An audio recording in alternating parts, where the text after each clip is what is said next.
Government హాస్పిటల్‌లో చేసే doctors అందరూ కూడా అక్కడ ప్రైవేట్ హాస్పిటల్స్ పెట్టేసి మెయిన్ కాన్సంట్రేషన్ దాని మీద ఫోకస్ చేస్తున్నారు.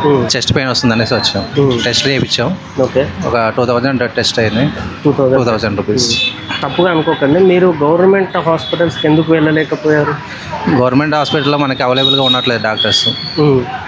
ప్లస్ అక్కడ అంత నెగ్లిజెన్స్ ఎక్కువగా ఉంటుంది. ఓకే. అంతే. దానికి కారణం ఏంటిది అనుకుంటున్నాం?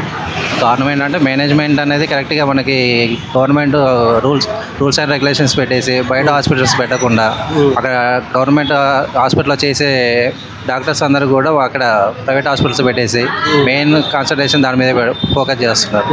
ఇక్కడ గవర్నమెంట్ హాస్పిటల్లో ఫోకస్ చేయట్లేదు కాబట్టి అంత నెగ్లిజెన్స్ ఎక్కువగా ఉంటుంది. ఇప్పుడు అంతా ఫ్రీగా ఉచితాలు, ఆ ఉచితం ఈ ఉచితం అంటున్నారు కదా, అవి బెస్ట్ లేకపోతే ఈ విద్యా వైద్యాన్ని ఉచితంగా ఇవ్వడం బెస్ట్ అనుకుంటారా?